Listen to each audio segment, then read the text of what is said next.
This is Women Road Warriors with Shelley Johnson and Kathy Tuccaro. From the corporate office to the cab of a truck, they're here to inspire and empower women in all professions. So gear down, sit back, and enjoy.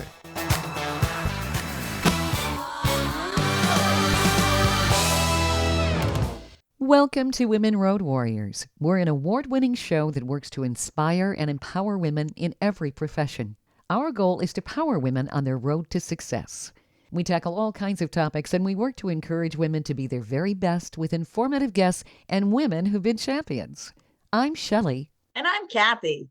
No topic is taboo on our show. We tackle the tough topics along with the not-so-tough topics, and we like to feature experts and celebrities who can assist women in being the very best they can be.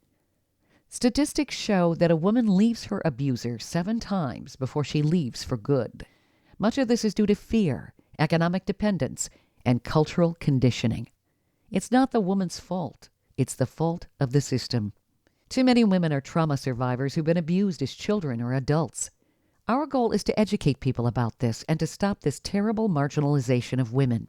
Sharmin Prince is a trauma advocate, trauma survivor, writer, and visionary dedicated to empowering trauma survivors. Sharmin has a passion for social justice and is committed to promoting healing and growth. She's the founder of Eagles Empowered to Soar, which works to level the playing field for gender equality, safety, and empowerment. Her journey began in Guyana, where she witnessed terrible gender-based violence caused by deeply ingrained gender inequalities throughout her community. That galvanized Sharmin on her mission to make a change. Sharmin travels the world and talks about self-discovery, trauma recovery, nonprofit leadership, prioritizing mental health in the workplace, along with tension and trauma-releasing exercises, or TRE. Sharmin is an amazing woman. She's with us today to talk more about all of this, and we're looking forward to it. Welcome, Sharmin. It's an honor to have you on our show. Thank you so much, Shelley and Kathy, and it's an honor for being here. And I'm listening to that introduction and I'm asking myself, who's that? You're an Hey, Sharmin. You are an amazing lady, Sharmin. I can't wait to learn more about you. I love what you're doing for women. Sharmin is a queen. She is something else. Let me just start this interview about, let's backtrack a little bit here.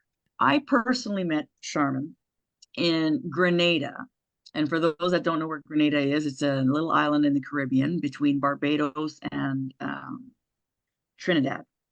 And Sharmin and I had been asked to go there by a mutual friend that we connected with. Her name was Michelle. She had a horrific story. And we met down there to go speak to the women in the shelter and some juveniles in this juvenile center, and to speak at some schools. And the day I met Sharmin, I mean, this woman, the light that bursts from her deep within her soul, it's brighter than the sun. She is vibrant, powerful, beautiful, sparkling, full of love, but you can also see her compassion, her strength, the kindness in her eyes, and her deep understanding and empathy for humankind. And we spent a week together going around that island and being with the people in need. And it was the best week I ever had. And ever since then, Sharmin and I kind of crossed paths off and on at different conferences, and we get to meet and speak together. And it's just been an absolute delight. So welcome, Sharmin. I'm glad that you're on our show. Thank you, Kathy. And Shelley and Kathy, it's an honor to be here. Sharmin, for having me. Thank you. And I can't wait to learn more about how did all this start?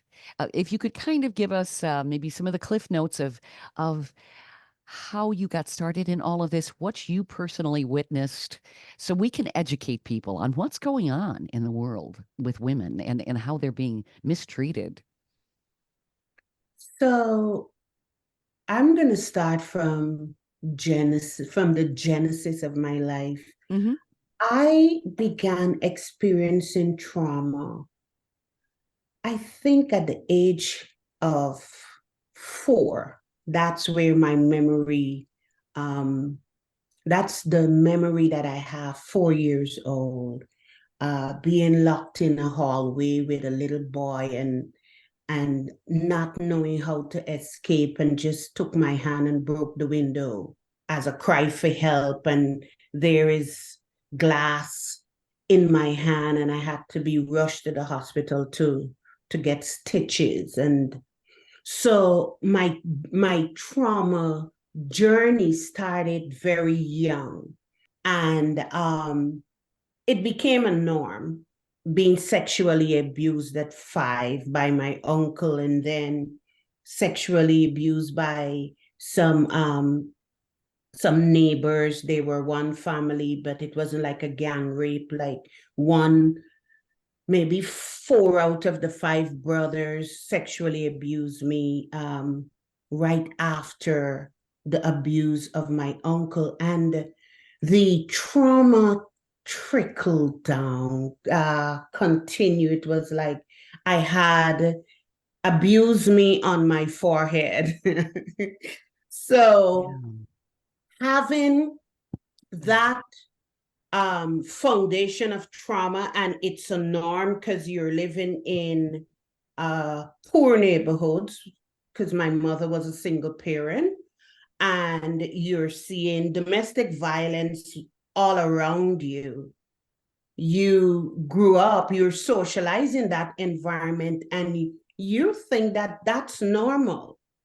That chaotic life, that traumatic life, traumatic experiences, witnessing a lot of violence. And I don't want to traumatize you, re-traumatize myself, or traumatize our audience, but I've witnessed a lot of violence from a very young age, not vicariously and personally. I have had experience, and then get into adolescence, and I got into an abusive relationship, domestic violence. I was caught and had to go to the hospital and get stitches, and they didn't have any anesthesia to numb the area. And I'm telling the nurse, oh my God, you're so cruel to be doing this, and I'm feeling the pain. And she looked at me and said, I'm not cruel. The person that did this to you is cruel. So it was like experiencing double trauma.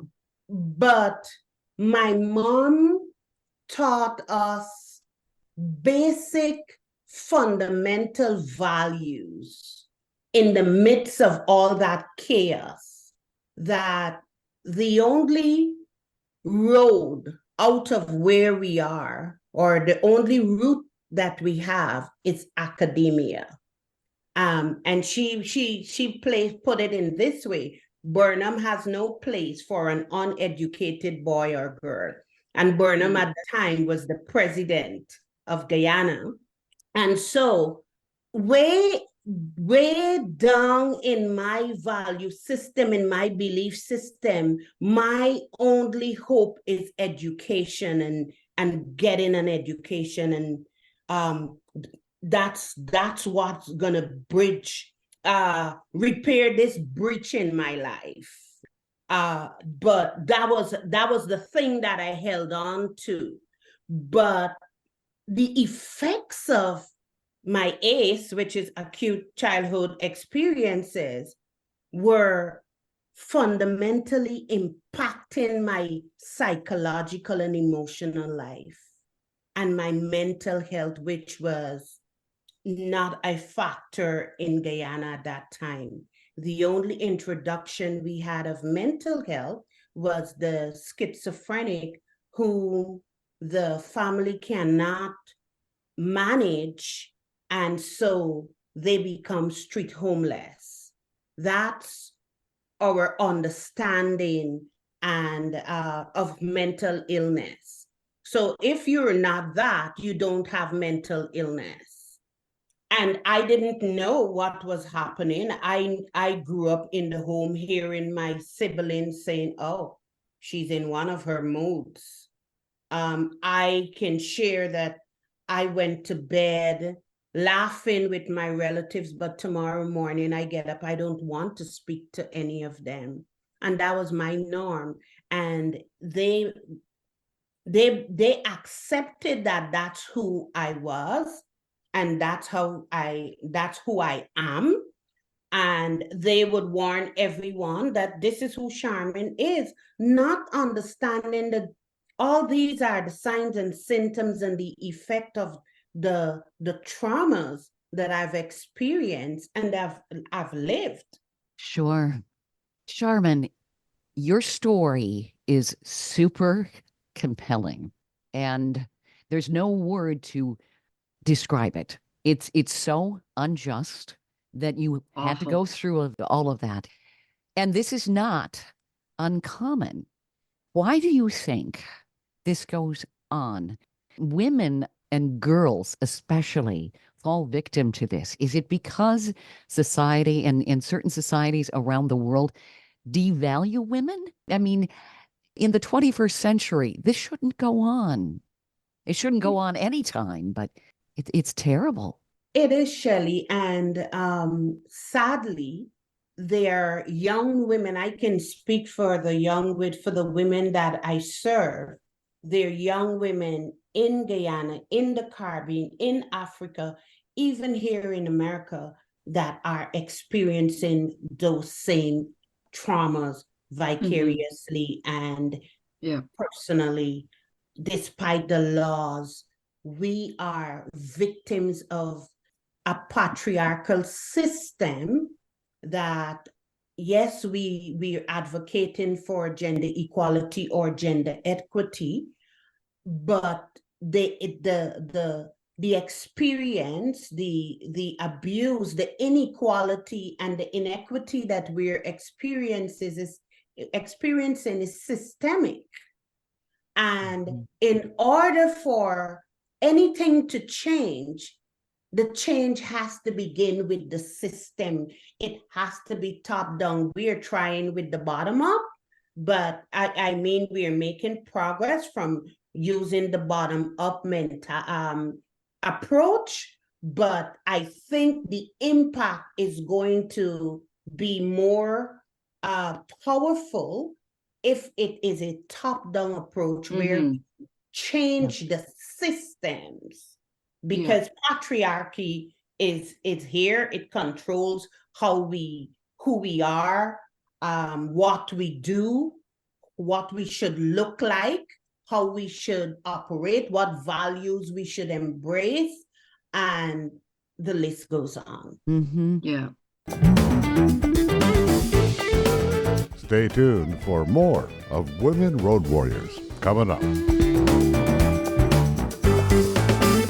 Dean Michael, the tax doctor here. I have one question for you. Do you want to stop worrying about the IRS? If the answer is yes, then look no further. I've been around for years. I've helped countless people across the country, and my success rate speaks for itself. So now you know where to find good, honest help with your tax problems. What are you waiting for?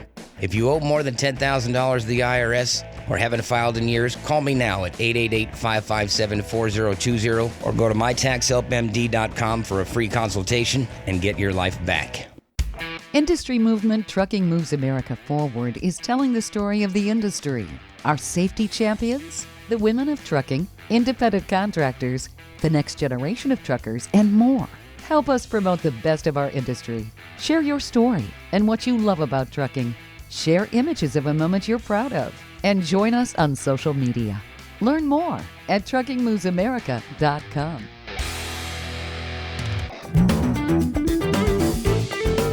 Welcome back to Women Road Warriors with Shelley Johnson and Kathy Tuccaro. If you're enjoying this informative episode of Women Road Warriors, I wanted to mention Kathy and I explore all kinds of topics that will power you on the road to success. We feature a lot of expert interviews. Plus, we feature celebrities and women who've been trailblazers. Please check out our podcast at womenroadwarriors.com and click on our episodes page. We're also available wherever you listen to podcasts, on all the major podcast channels like Spotify, Apple, YouTube, Amazon Music, Audible, you name it. Check us out and bookmark our podcast. Also, don't forget to follow us on social media. We're on Twitter, Facebook, Instagram, Pinterest, LinkedIn, YouTube, and other sites. And tell others about us. We want to help as many women as possible. Sharmin Prince had a childhood filled with consistent sexual abuse, child abuse, and violence.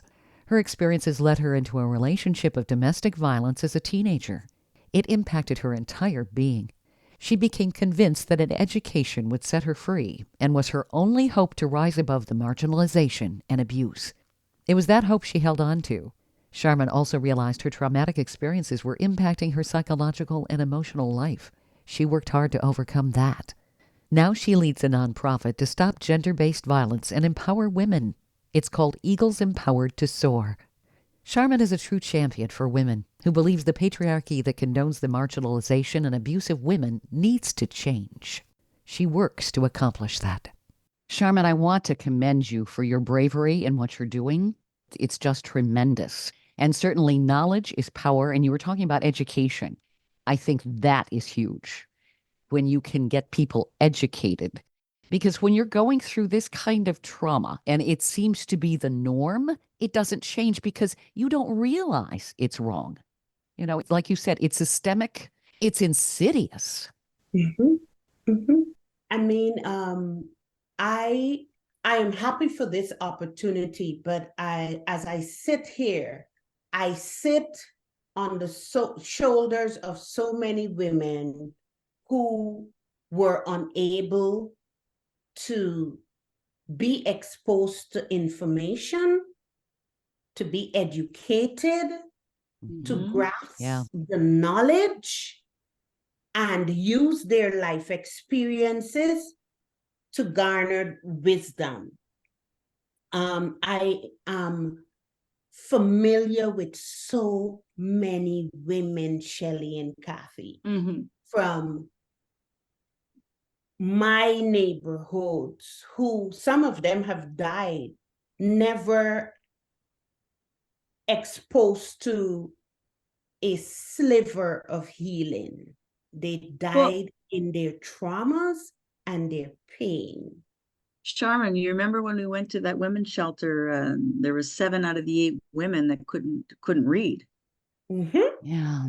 We were astounded. Like, what? Like, oh my God, we have to reorganize our whole approach because now there's a bigger problem. And how do you fix that problem, right? So it was shocking to me. It's still shocking to me. So yeah, no, like the problem is a lot bigger than what people want to believe or choose to believe. I think one of the biggest problems is that they sweep it under the rug and they choose not, they turn a blind eye. They don't want to look at the elephant in the room and address that elephant. Yeah, exactly. Exactly. Yeah. And we have antiquated some in certain Caribbean or former colonial societies have laws that are antiquated and rooted in patriarchy, where, you know, there are certain customs and religious customs where a man, male relatives can actually abuse the wife who moves into that home. And it's okay. It's normal. I had a client 2 years ago who was a manager, or I'm sorry, a VP of a bank, who did not know or understand what her husband is doing to her was abuse, because she was socialized in that environment and it's normal that this is what happened. So she would make up her face out with all the bruises and report to work like nothing happened until her co-workers made a concerted effort for her to get help. And that's when she realized that she was a victim of domestic violence. And I'm talking about here in the US. An educated woman, all because of the culture and the religion. And think about the women that are not exposed as her or educated as her, the women who are married at age 13, who wake up at 5 a.m. or 4 a.m. in the morning to clap roti and make breakfast and lunch for her husband, who is leaving the house at 5 o'clock. And then she has to ensure that the kids are taken care of. And when he returns home at 3 o'clock, he must have a hot meal on the table. But she cannot read or she cannot write. And that's okay because it's culturally and religiously acceptable. And that is happening right now as we speak. Mhm. That's terrible. And the lack of education keeps people powerless. Yes. It does. Mhm. Absolutely. Yeah. So Sharmin, how did you get out from that? I got out. I I'm going to be jumping a little here. I'm just going to give you pieces. I always say to myself, whenever I attain the age of 25, if whatever I'm doing is not working, I'll change my life. So at age 25, I was living in French Guyana doing things that I wasn't supposed to do, deeply involved in drugs. And so here I am. I was deported from French Guyana. And while I am in the deportation area that they call the glass case, a guy looked at me and he said, "You are so lucky." And I said, "What do you mean?" He said, there was this guy that I dealt with, and the guy was looking for me, saw me one night, the night before I was deported, and wanted to cut me up. And when he came twice to where I was, and I'm unaware of this, but someone that he had a problem with was there. And both times he left, and the second time he left, just as he left, I came down and went into a cab. And the very next day, the gendarme, which is the police, came because we were illegal in French Guyana, and I was deported. And when he said that to me, I said, I will never come back to this place, and I am going to change my life because I don't want to be walking around with scars. And I think he would have maybe scarred my face. So I went home and I went to a church, and I joined the church, and my life changed. My pastor visited our home and realized that when I graduated high school, we're not awarded a high school diploma. We're awarded, we have to take CXC, which is a Caribbean examination. And he saw my certificate on the wall and he said, "You have CXC?" And I'm like, "Yeah, yeah." And he's like, "Okay, I'm going to get you into Critchlow Labor College." I had left school by then, maybe 10 years, high school. And I went to a one-year college and graduated with distinction. And my pastor, of course you did. Thank you. And my pastor said to me, "You're going to the University of Guyana." I said, "Okay, I'm going to go do economics." And he's like, "No, go do social work. You're already a social worker. You help everyone." So I got into the social work program. I think during the first year, the professor took a liking of me and got me involved in research of street children and the mentally ill and homeless.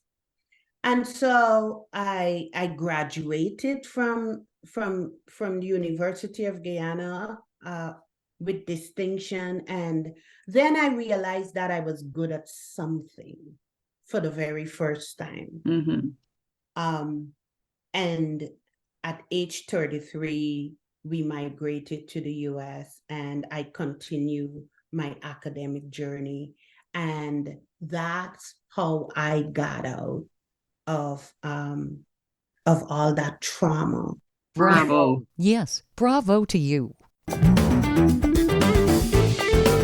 Stay tuned for more of Women Road Warriors coming up.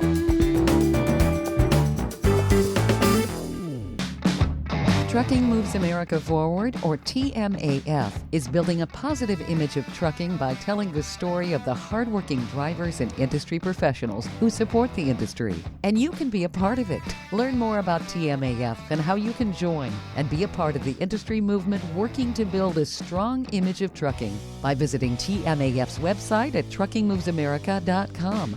You can also follow us on Facebook, Twitter, Instagram, and our latest channel, TikTok. Welcome back to Women Road Warriors with Shelley Johnson and Kathy Tuccaro. There are far too many women around the world who are denied knowledge and education to empower themselves. Sharmin Prince is familiar with women who deal with this from not only in Guyana, where she grew up, where women can be denied the right to education. She's also met women across the world who are not allowed to learn to read or write. These prohibitions are culturally entrenched in societies where it's normal to abuse women. A lack of education keeps them marginalized. Women are also socialized to believe it's okay and that this is not abuse. That happens even when they're educated. The abuse of women is deeply rooted in traditions and religion in their societies. Sharmin's working fearlessly to empower women and others to change that. Her education and her degree gave her the ability to break her own shackles so she could perform the miracles she does around the world, making a change with her nonprofit, Eagles Empowered to Soar. Sharmin, you've come so far, and it sounds like you had some angels you encountered along the way, too. They helped you with your journey, who gave you that ability. And that's what we all need. So often when people are in these situations, they don't have a champion. They don't have someone, and you're being a champion for other people. What are you doing? If you could kind of describe all of the things you do. I mean, you're motivating and inspiring so many people, and you're freeing them from this terrible, terrible situation. It's slavery. I mean, let's call it what it is. It is, right? Yeah. Wow, Shelley, I love that. I never thought of it, but it is slavery. I would say imprisonment. Yeah. But Yep. I thank you for that. And can I borrow it? Oh, absolutely. Yes. Thank you. So what am I doing? From my life experience, I've created a self-discovery program and I think for my intro sessions, I had more than 150 women who completed the intro session. Is like the very first session. And 40 of them completed the entire program, which is, I would say, a 60-hour over a period of 4 or 5 months. And those women are now peers, helping their peers. Some of them have continued their healing journey one way or the other. Also, I founded Eagles Empowered to Soar, a nonprofit organization both here in the US and Guyana, to help those victims of gender-based violence and for us to advocate for gender equality. But why? And I have been hosting the 16 Days of Activism for the last 5 years. And while hosting the 16 Days of Activism, I started something called, the first time we did it, it was Candid Conversations, where we invite men to have discussions about gender-based violence. And since then, I launched A Man's Perspective, where we're encouraging men to become allies. And because in order for us to gain the equality and create effective preventative measures of gender-based violence, we need male allyship. We need the men. 95, 98% of the perpetrators of gender-based violence are men. So it's important for us to have men in the conversation. So I do that. And starting this month, we'll have a series of webinars on male allyship, because last year, someone that was his second time participating in the 16 days of activism, he challenged me publicly while he was presenting. He said to me, "We cannot be effective," and I'm paraphrasing, "if we're just raising awareness during the 16 days of activism. What happened to the remainder of the year?" And it's like a light bulb went off. 16 days of activism is just for us to raise awareness. But where are the preventative methods? What are we doing to support survivors? And so here we are, introducing the webinars, and in the works, I've just created a survival alphabet and a survivor's dictionary with the alphabet to help women who may not be able to get a therapist, to find a support group, but they can look on that alphabet chart, just like we teach children their ABCs. They can look at CA is for advocate, and they can go to the dictionary and understand what advocate means and where they can find. There might be a resource there where they can find an advocate. And I'll be releasing that sometime this month.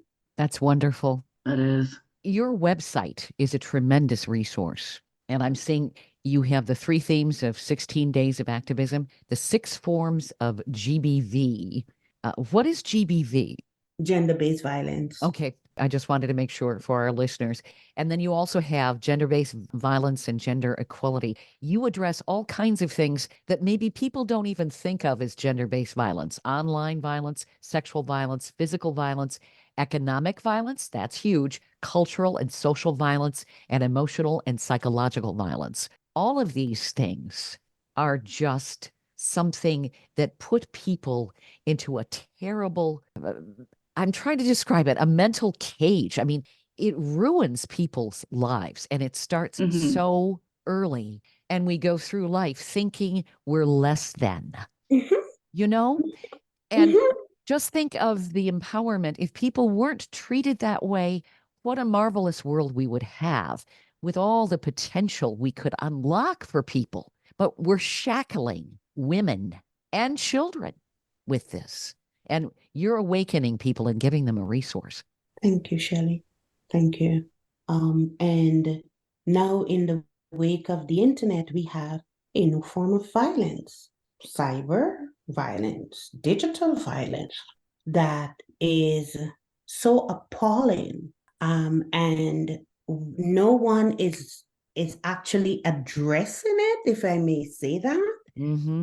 And we're seeing it, and it doesn't have a name because it's not affecting us. You know, human beings have a tendency to say, well, it doesn't impact me, so they turn a blind eye, which shows the selfishness of humanity. They can't ignore these things. And you're bringing awareness to this. This is good. Thank you. Thank you.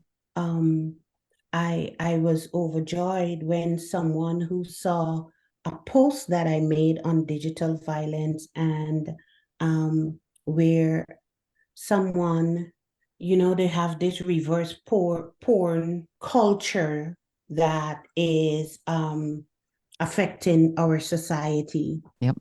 And a professor here in New York City was just awarded, I think, $30 million for her case of reverse porn. And that's the digital violence is, I haven't read the research yet, but I believe that it is as impacting or if possible, more impacting than the physical violence because it's cyberbullying. Yeah. We have the Mhm. online hate speech and the extremism. We have the impersonation or identity theft, online grooming, Yeah. just like in real life where the perpetrators groom their victims. We have that happening online. We have the online harassment. We have cyber stalking, doxing, all these things. And no one is talking about it.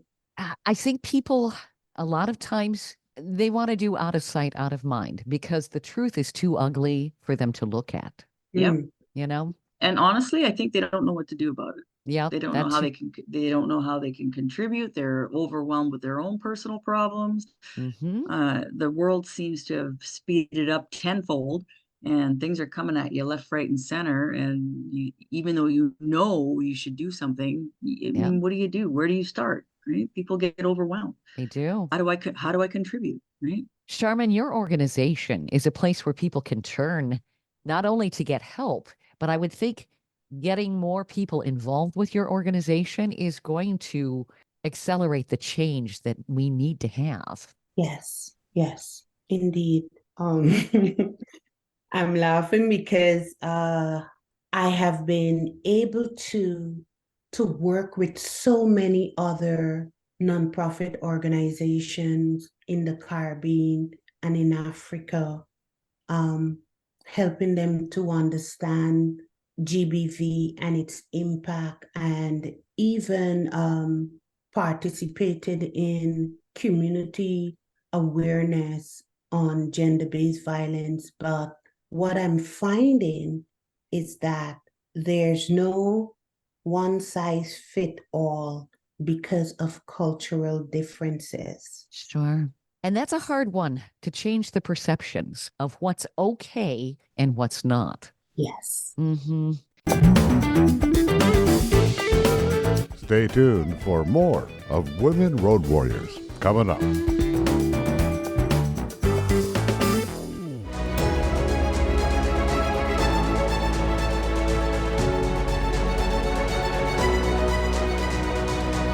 Kathy Tuccaro is nothing short of amazing.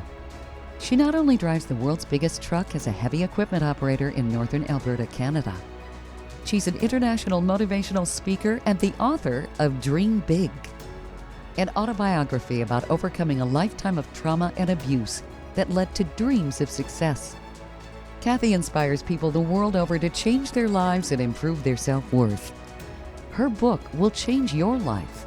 She's passionate about personal growth and believes anyone can change their circumstances and overcome their obstacles if they believe in themselves. Her life will amaze you and seriously inspire you. Be sure to order a copy of her book, Dream Big, on Amazon.com.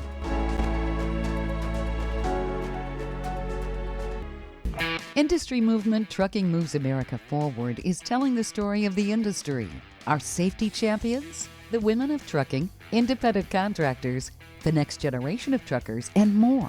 Help us promote the best of our industry. Share your story and what you love about trucking. Share images of a moment you're proud of. And join us on social media. Learn more at truckingmovesamerica.com. Welcome back to Women Road Warriors with Shelley Johnson and Kathy Tuccaro. From her own life experience, Sharmin Prince has created a self-discovery program to empower survivors of gender-based violence. She's funded Eagles Empowered to Soar to help victims of violence to advocate for gender equality and stop the violence. She's hosted the 16 Days of Activism for the past 5 years. That provides a forum of advocacy. She's also started a series of active discussions with men to discuss gender-based violence and has encouraged men to become allies to stop the violence, especially since 95 to 99% of the perpetrators are men. Sharmin has begun a series of webinars with men as allies to continue the advocacy initiative every single day of the year to support violence survivors. Sharmin's working hard around the world to change the ingrained cultural perceptions that continue the acceptance of gender-based violence.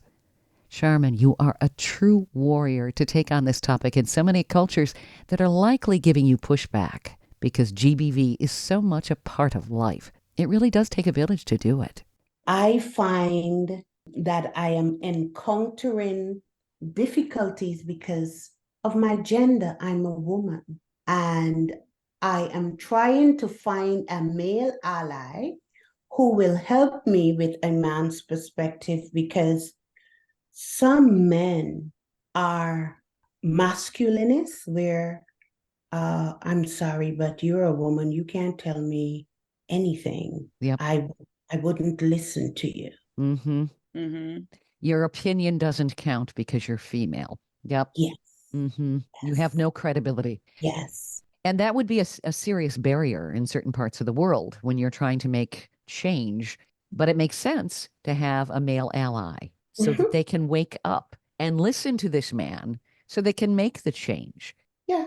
It's like in the boardroom, Mm-hmm. you say something and the male leader heard you, but didn't pay attention because your opinions or what your contribution makes no sense. It's not important. Oops. But your male colleague repeat the same thing verbatim Mm-hmm. and receive a round of applause.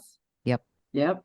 I've experienced similar things, and it's, I just remember just thinking, what the heck? What century are we in? But all of these things take time, but certainly organizations like yours, Sharmin, are making the change. How do people reach out to your organization?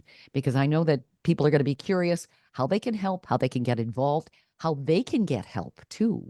Okay, so my website, the organization website, is www.eaglessoar.org. Again, eaglesoar.org.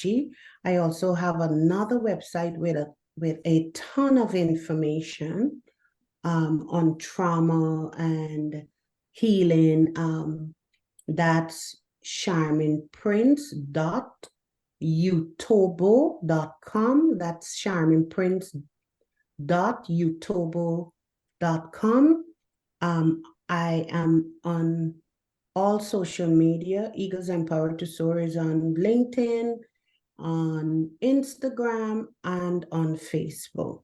And they can find me on, find me personally or the organization on all social media platforms. What are your biggest needs right now so that we can continue the momentum you've already set into motion?